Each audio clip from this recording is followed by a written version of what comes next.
Hello and welcome to the new season of VU Sports Wired. I am Ben Weinrib. I'm Cutler Klein. Thanks so much for joining us, even though you're probably just getting really hyped about Kanye's new album. Yeah, absolutely. It's not Waze, it's not Swish, not So Help Me God.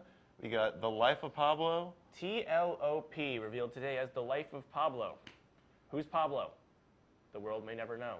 But what we do know is that Vanderbilt basketball picked up its first quality win of the season last week against Texas A&M. They take on the number 8 team in the nation and just absolutely dominate them.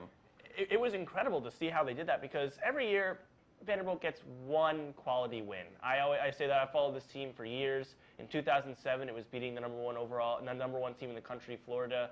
They beat the number 1 team, Tennessee Volunteers, a few years later. Every year, no matter how bad they are, no matter how inconsistent they are, they get that one quality win. And I think this time they got it against Texas A&M.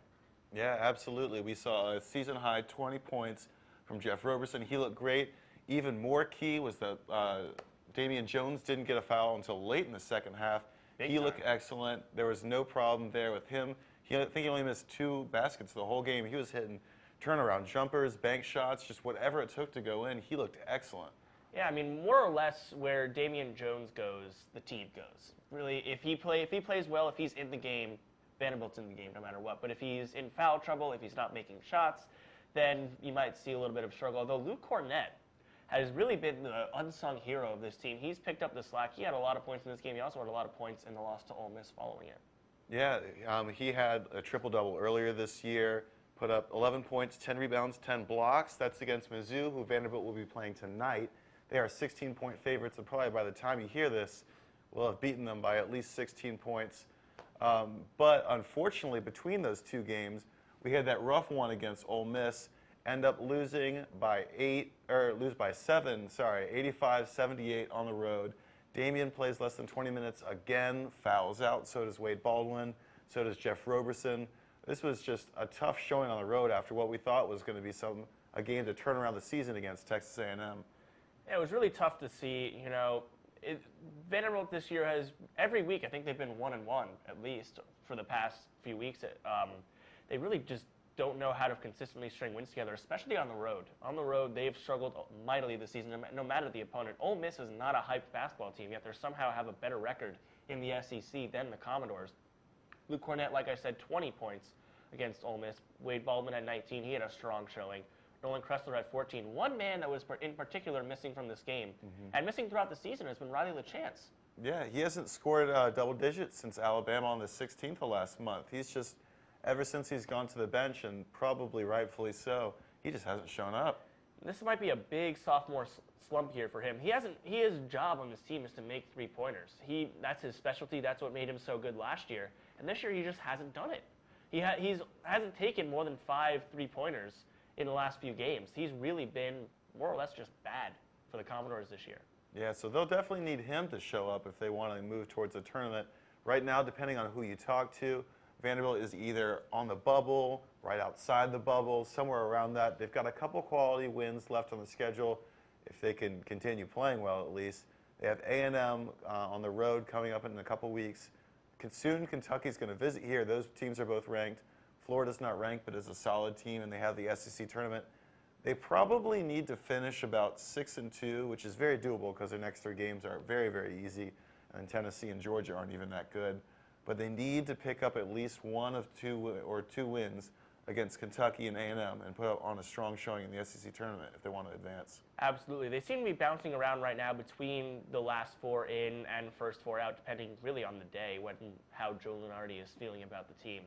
But well, yeah, like you said, they need to really go 6-2. If they can run the table, there should be more or less a lock for the tournament. But this could be one of the first times in Kevin Stallings' tenure where the team is the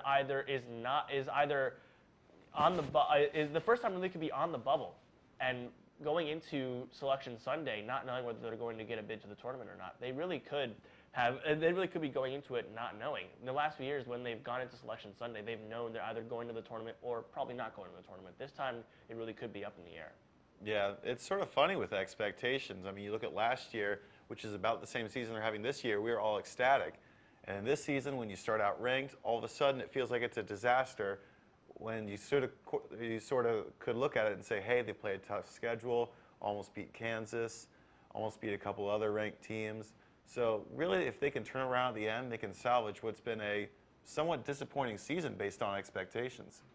Disappointing, no question about it. This is the most talented team Vanderbilt's had since that 2012 year that featured Jeff Taylor, John Jenkins, Festus Ezeli, and a lot of those guys that made that team so great. But this is real, and even if Vanderbilt does make it to the tournament, they need to maintain some consistency if they want to go far, because this team really should be a Sweet 16 team at face value, not looking at how they've played. And it would be a big disappointment if they don't get there, because really the last team that met or exceeded expectations for the Commodores was that 2017 that made the Sweet 16. It's a brutal fact, but they really need to salvage this season. Yeah. Well, moving on to women's basketball, they had a rough showing against Arkansas on Monday night. They were down 22 points at one point, but ended up roaring back on a 24-2 run, and even took a one-point lead twice in the last 2 minutes, but unfortunately, Arkansas's Militia Monk had a layup right at the buzzer, which gave them the win, which has been really disappointing because this team has taken off. They missed the tournament last year for the first time in 15 seasons, and they've had some quality wins. They won at number 12 Kentucky earlier, almost won at Knoxville for the first time ever, and they've got a pair of ranked teams coming up in this next week. Yep, the Lady Vols coming in this week, number 25 in the country on Thursday, and on Sunday, the number 18th team Kentucky coming to Memorial Gym. We'll see if they can get some big wins, and I think if they can knock off just one of them, that should really boost their tournament status. Yeah, this is a team that probably is still on the bubble outside, but definitely has a chance, especially with a tough schedule and lots of opportunities for quality wins to add to their resume. We've seen, even with the departure of so many different players, Coach Balcom's been able to just string together these teams and just guard-heavy lineups that have really worked well for them. Yep, exactly. They have a big opportunity to get some really good wins. These are the first of 5 straight games against ranked opponents. If they can get a winning record out of it, just go 3-2, that would definitely exceed expectations and let them have some momentum going forward towards the SEC tournament. All right, well, now we'll send it over to one of our nice videos on Memorial Magic made by our own Amanda Marco Tullio.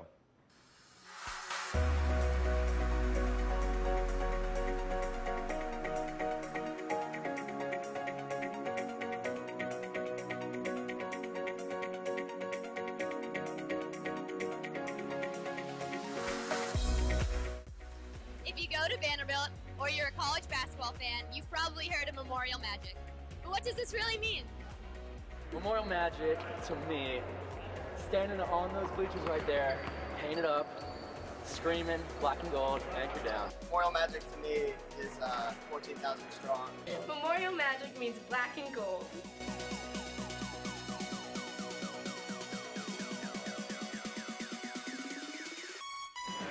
Memorial Magic to me is hyping up that team, being sixth man on the court, and anchoring down no matter what. It means standing front row, banging on the court, cheering on the Commodores. Memorial Magic means standing up with a bunch of the rowdiest fans in the SEC. Section's always loud, you always tap the shit. Memorial Magic means supporting the team till the clock runs out. Memorial Magic to me means cheering on my classmates. Memorial Magic means high-fiving the team after a big win. Memorial Magic means letting the team know that we're behind them no matter what the outcome is.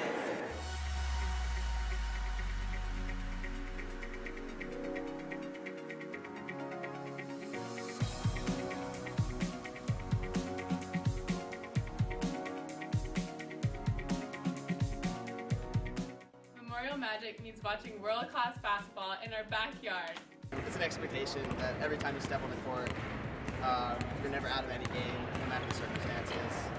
Memorial Magic is never being intimidated by another team and believing that we can always dominate.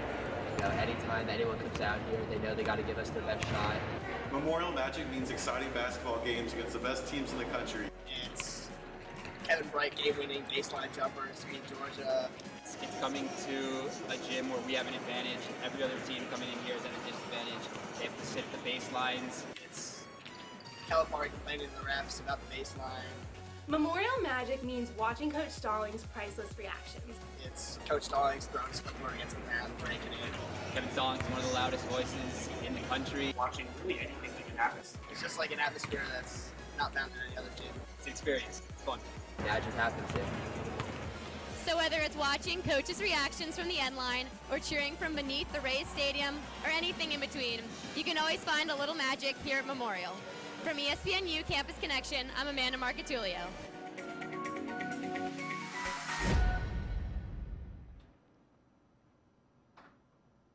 All right, and welcome back to our brand new studio. We are now joined at the desk by Amanda Marcatulio. How are you doing, Amanda? I'm good. Happy to be here at the new studio, new season of Sports Wired. We're excited. Absolutely. Got some good stuff coming up. Oh, absolutely. We got some big news from the men's golf team. Junior Matthias Schwab was named to one of the 25 collegiate golfers to the 2016 Ben Hogan Award watch list. And if you guys don't know what that award is, it's sort of similar to the Heisman or whatever other college award you want to give to the best player. This one is issued annually to the top golfer in the men's side. So this is big news. It's been a while for the men's team, but it's just nice to see the team that finished 5th nationally last year recognized. Yeah, this is exciting. I mean, the Ben Hogan Award, again, is the most prestigious award in men's college golf, and just having someone on that top 25 list is really big. The Commodores, Matthias Schwab is actually the 4th Commodore to make the Hogan Award watch list. So, again, it's been a while, but, coming back and, coming off a good season last season, he's always kind of been the star, player to watch. So we're looking forward to another great season with him. Yeah. So now, as always, we love to say that we're going to premiere our new favorite segment, but this time for realsies. Yes. This is our Valentine's Day edition. I brought out the pink shirt. We got a nice purple. Nice purple. Yeah.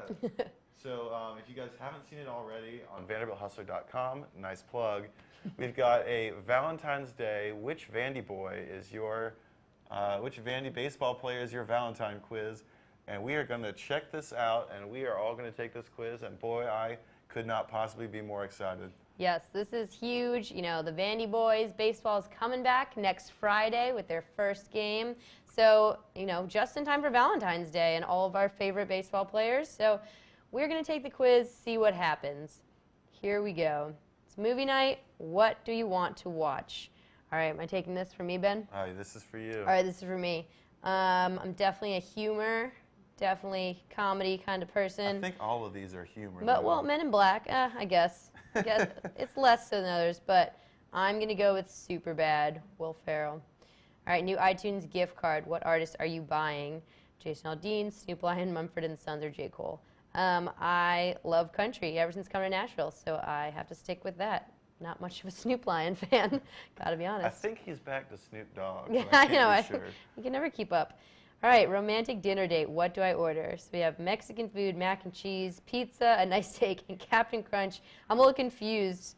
Not sure why the Captain Crunch would be an option on a romantic dinner date, but I am going to go with, if it's romantic, I'm going to go with a nice steak. Why not, right? Why not? If one of the Vandy boys is taking me out. Yeah, when in Vandy. What MLB team do you root for? Yankees, not even a question. Moving on. He's taking you on a date. Where do you want to go? Weekend getaway PCB. I don't know how romantic that is. Wilderness hike, nice sit-down dinner, bungee jumping. I'm going to go with bungee jumping. Why not? All right. Favorite hobby? Pie eating contests, ping pong, Call of Duty, or playing hockey. I have to be honest, I don't really do any of these things, but I'm going to go with ping pong. There we go. Okay. What word would I use to describe myself? Different, spontaneous, gregarious, blessed, happy, confident, friendly, or hungry. I'm going to say friendly. There. All right. Where am I from? The North, New Jersey. Who did I get? Carl Ellison. Interesting. I had a class with him once. It was philosophy class. Maybe we should have talked about more. Yeah, talked about more about our Valentine's date that we were going to take. So that's interesting. I was hoping for Dansby Swanson. I'm not gonna lie, but I did not rig the quiz in order to get it, obviously. She's tried it like 3 times and she still hasn't gotten Dansby. Oh, Carl's a great kid. I'll stick with Carl. But as our director, Colin would say, I would have rather gotten Dansby. So now Ben is going to take the Vanderbilt baseball Valentine's quiz. This is wildly exciting. All right. See, normally I would be hoping for Tyler Beatty, but he is not on this quiz. So we'll find who my next biggest one is. We miss him.